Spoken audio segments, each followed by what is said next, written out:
fine, good afternoon, everyone. This is Patricia, and I am traveling for history. I'm going to be looking at the Gilman Road Cemetery shortly. I just wanted to show you, so this is in Hinesburg, Vermont. I wasn't using Google Maps. My friend and I were heading elsewhere, and told me to turn onto Gilman Road. And I said to her, oh, you know, I'm pretty sure there's a cemetery on Gilman Road. So I was paying attention to Google Maps for where we were headed, and she's got these great eyeballs. I mean, look at this entrance. There's no sign to let us know. I mean, it's just grass off a dirt road. I mean, if she had not seen this, I never would have. And since, as I just said, I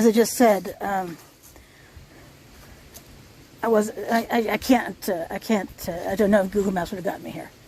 We can see all these trees, right? And headstones.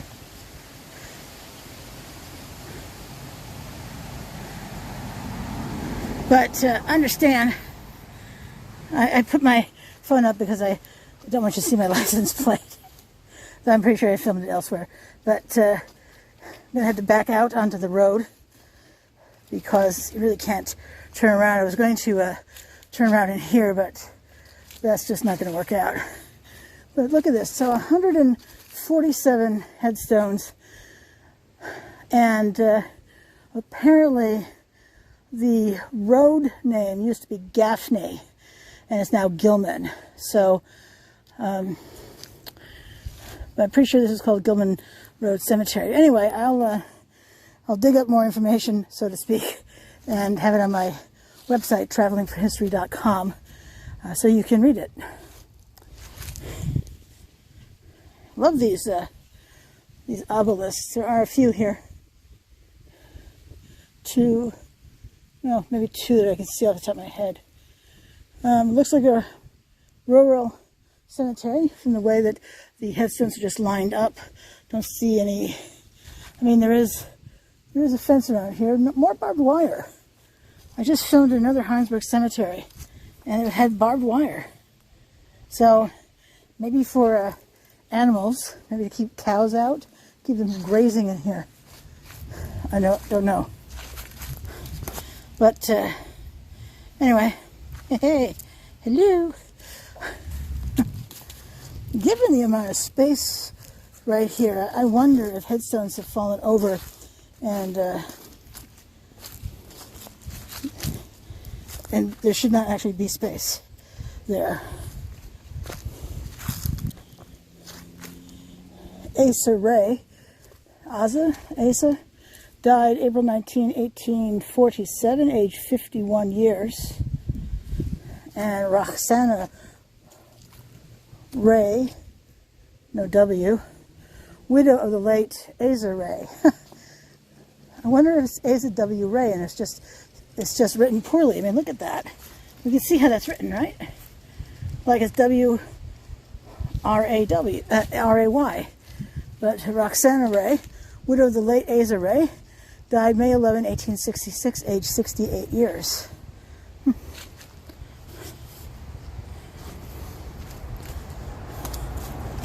Children who died: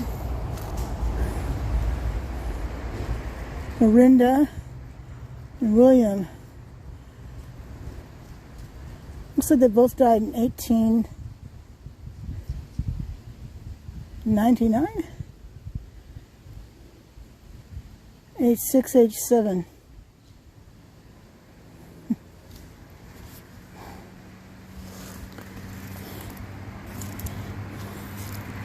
I'm sorry they lost their children. And some of these I can't really read.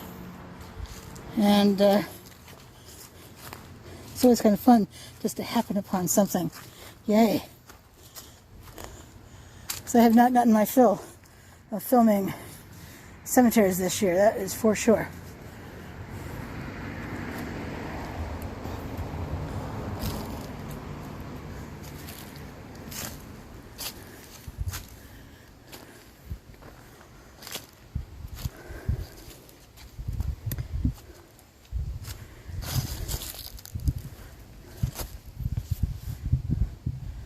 last cemetery I was in just a few minutes ago was the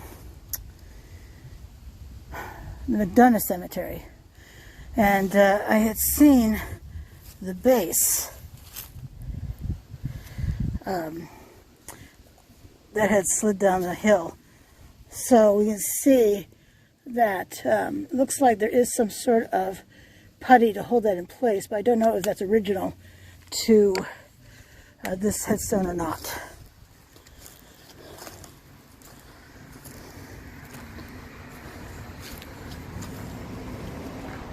Oh, another Ray. All right, so Ray, no W.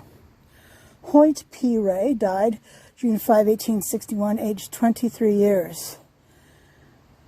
I wonder if he died in the Civil War. Although I don't see any flags, anything like that. Maybe it was a farming accident. Actually, when did he die? June. Well, it started in April, the American Civil War.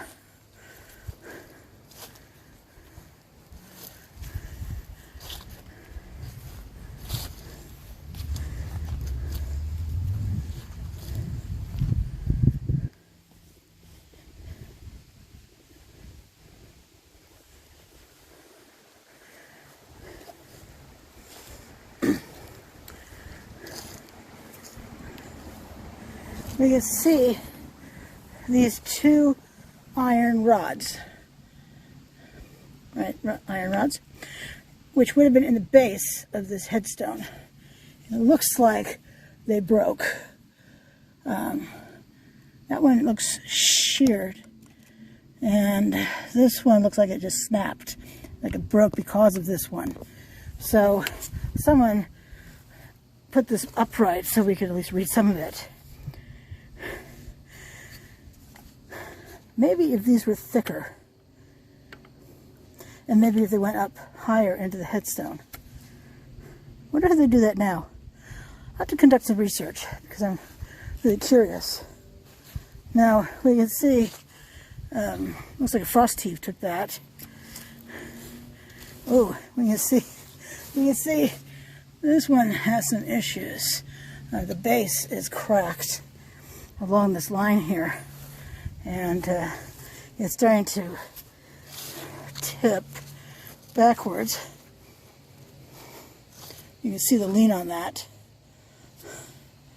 Not a happy headstone. And you don't want to be on the wrong side of this when it falls. We can see it's marble because the top hasn't been encrusted with pollution yet. If you're going to walk this cemetery, the ground is uneven, has pits. You can't see them until you're suddenly tripping in them. So be careful if you come here. I tell you that if I could share smell-o-vision with you, that scent of earth. Oh, it smells fantastic. And trees, and oh, it smells so good.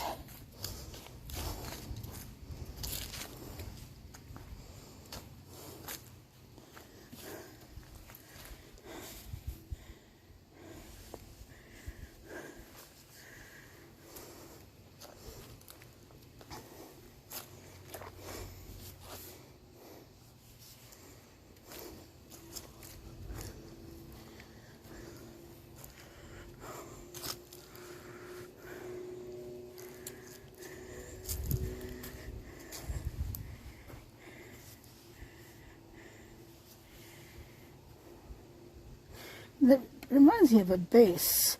There'd be a piece would go, you know, it would the other half of this, and then they'd have this in the middle to put the oh, and we can actually see. We can see this here, this sort of mortar sort of stuff. Yeah, I've never seen that before. I love when I've never seen stuff before.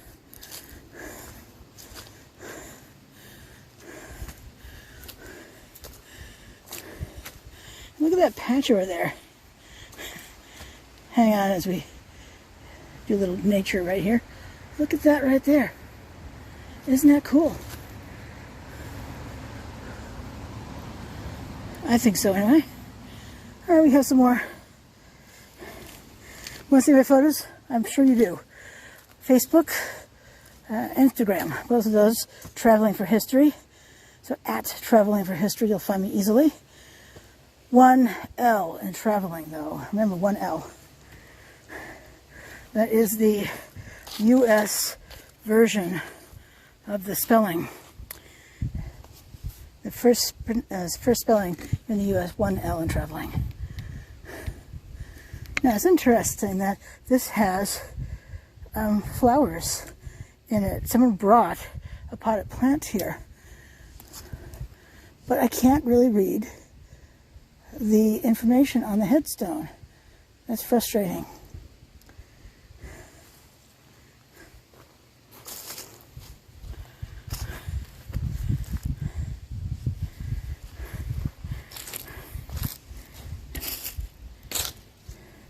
This is Wilbur A.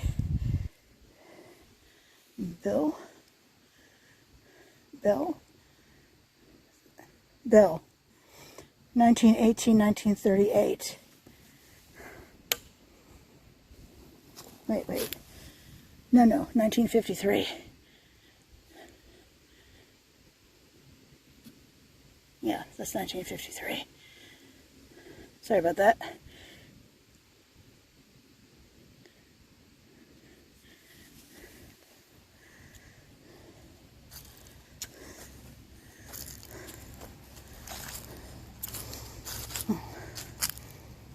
Beautiful scent. Edward R., son of someone P. Prince, died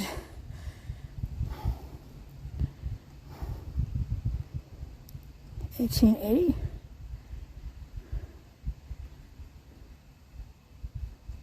No, 14 years old. No, died as a teenager. Gosh.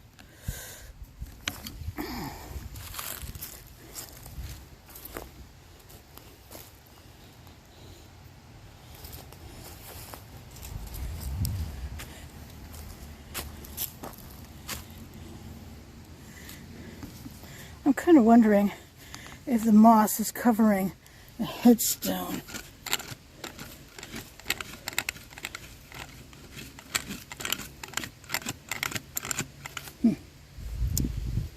My best guess is yes, it is. This is the third Hinesburg Cemetery I have filmed where headstones are down. The cemeteries look sad. And this one looks pretty good, I have to say, but it doesn't appear that they care for the cemeteries beyond maybe cutting the grass.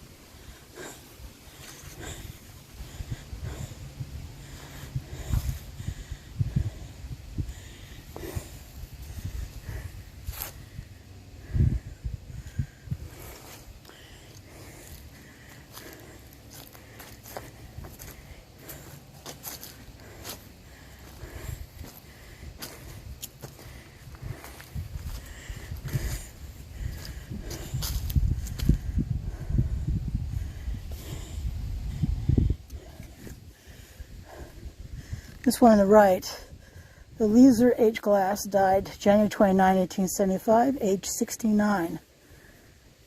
No idea what the other one says, though. And although any one of us wants to plant a tree so our loved ones can lie in the shade of it, it's a dreadful idea. And the roots are uprooting this right here, and before you know it, it'll be laying flat.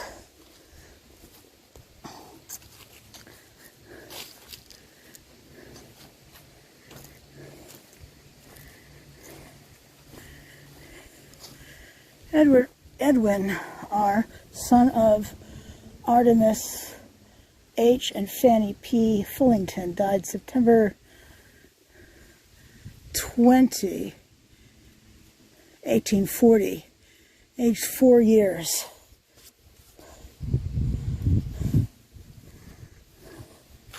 And here's another headstone that's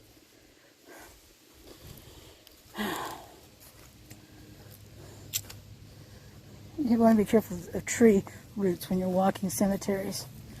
I wouldn't recommend this in the winter.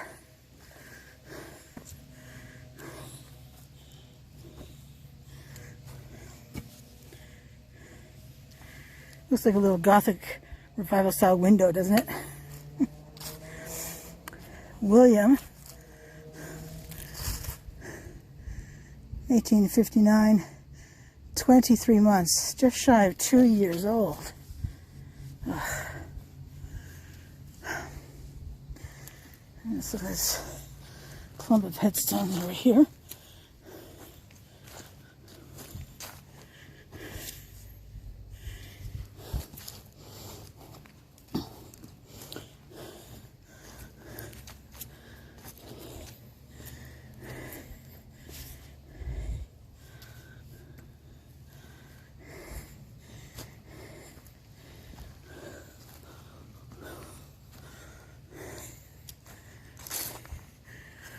Josephine, wife of Irish, something Irish, died 1866. Looks like she was 29 years old. Childbirth, perhaps. Oh, and look at this ravine. Good God. Wow. Look at the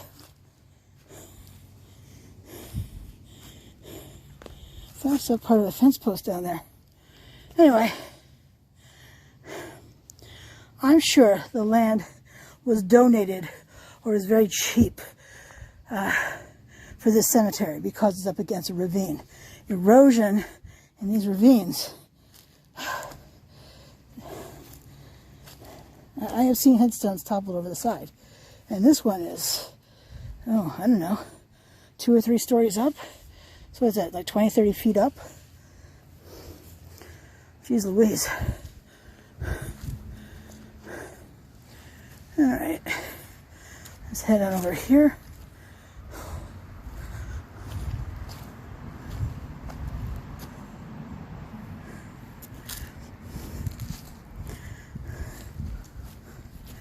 Got a nice hole right there. Right here. You can sink a golf ball in that thing.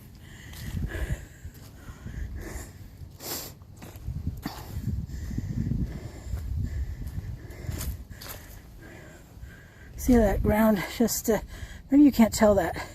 There's definitely a big dip right there.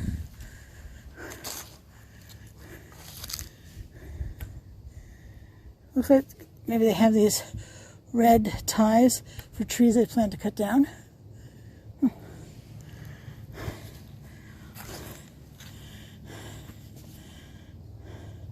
This headstone fainted away the thought.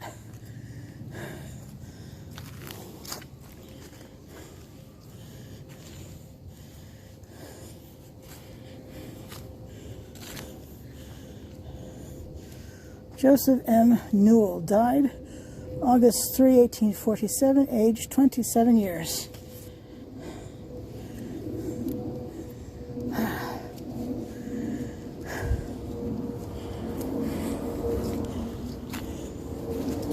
And I can't read her first name. Wife of George C. Steele, born October 9, 1818, and died March 16, 1846. That make her, what, 27, 28? 27. That is young.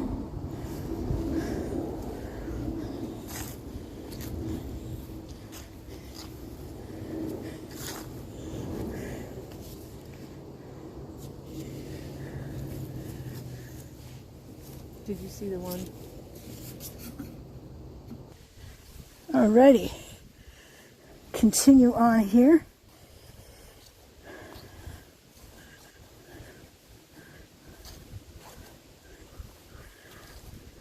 My friend was just commenting that these headstones are more legible than the McDonough Cemetery where we just came from. Another Ray. Rebecca Ray, wife of L.E. Livermore. July 21, 1819 to November 16, 1913. Wow. She lived a long time. 94? Yeah, 94. Hope she was in good health. Hope she was well cared for.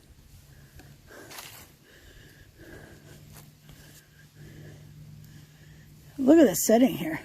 Hard to see it maybe with the sun right there, but you get the idea how bucolic this cemetery is.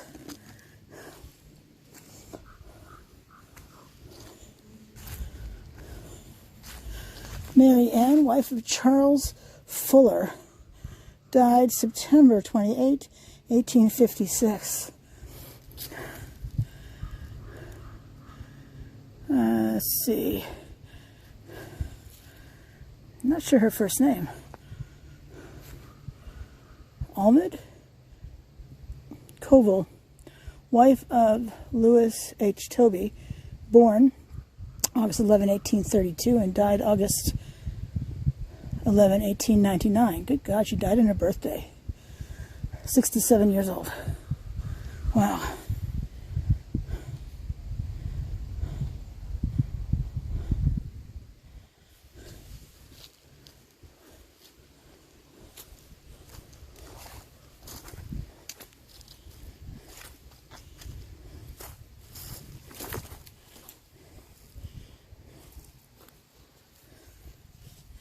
I know the sun's in her eyes. Sorry about that.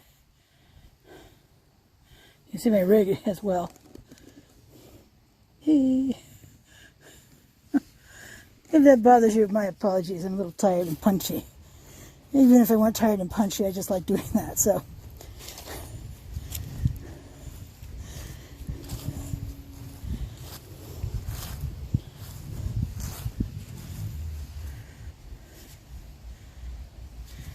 Need to, well, let's look at this one first. Then I need to go look at that over there. What a mess.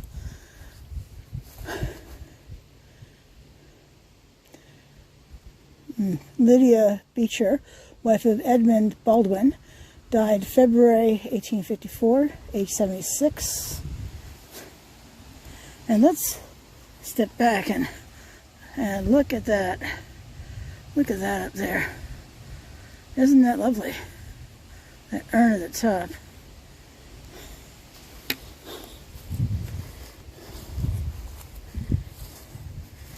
So Edmund Baldwin Esquire means he was a lawyer. Born in New Milford, Connecticut, July 6, 1774. Died February 25, 1856, aged 81 years. Wow. I think that's the oldest birth date I've seen here so far. And we can see here the name Baldwin as well. That's so cool.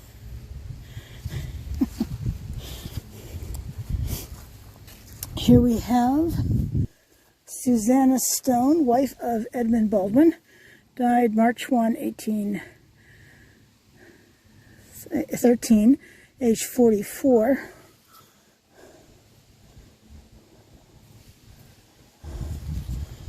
And one back here? No one back here.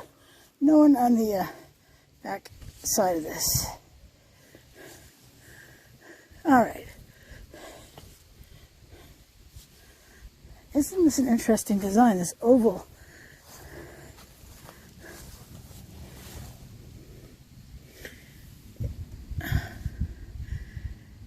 I think it's in memory of Captain Isaac Bostwick, who died April 21st,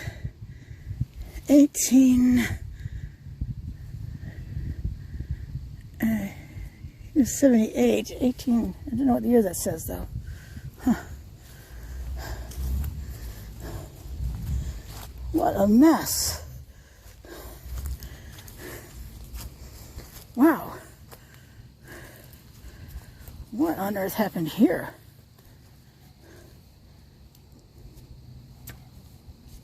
tree roots, frost heaves. I can't imagine vandalism out here, to be honest. But wow, look at this. The base, the piece that would be on top of the base, the headstone resting on top its separate base. There's a headstone right there. I can't read that at all. The piece that goes on top of the headstone. Wow, this is an utter mess. This is the worst I've seen. And this piece was on the very top. So this was an elaborate headstone, but the bigger they are, the harder they fall. Good Lord. Smaller headstone there.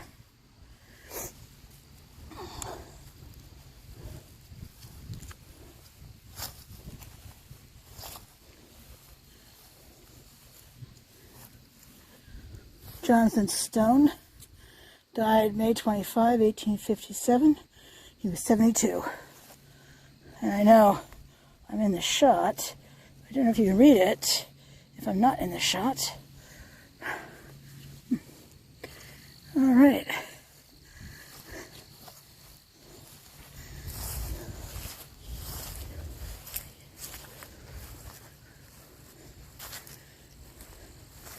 All right, let's read the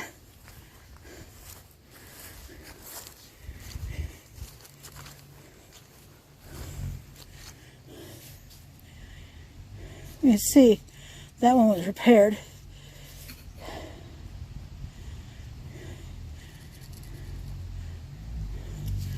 And let's look at this over here. We have another obelisk.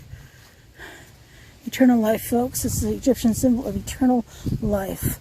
Lucretia Elmina, wife of Reverend C.E. Miles, died February 20, 1875, 63 years old.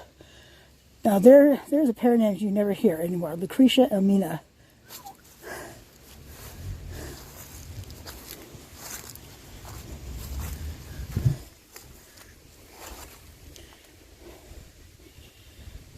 Reverend Carlton E. Miles died September 4, 1848.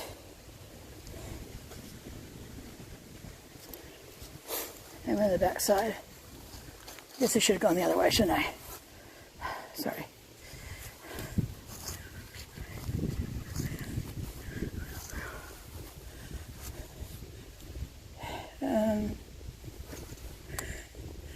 Gosh, is that Harriet? I'm not sure. Marriott, I think it is. Reverend daughter. She was daughter of Reverend C. E. and L. E. Miles. Yes. So Lucretia Elmina Miles died 1852.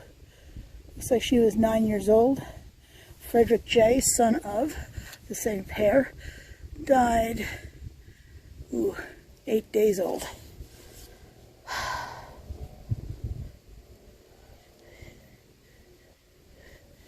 Now let's see, the last side here. Carlton B. I have no idea. Son of Reverend C.E. and L.E. Miles, died November 3, 1858, 21 years, 10 months. Wow. Alrighty, well, this is Patricia, and I'm traveling for history. If you enjoy my content, please subscribe to my channel, 310 and growing. Woohoo! For those who've already subscribed, thank you. I do appreciate that. You can follow me on social media. I'm everywhere you are.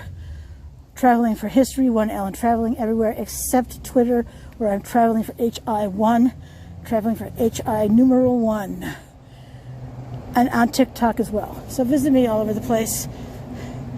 Watch my premieres and we can live chat, which is always fun. But until I see you again, this is Patricia. I'm traveling for history. Thank you for watching. Have a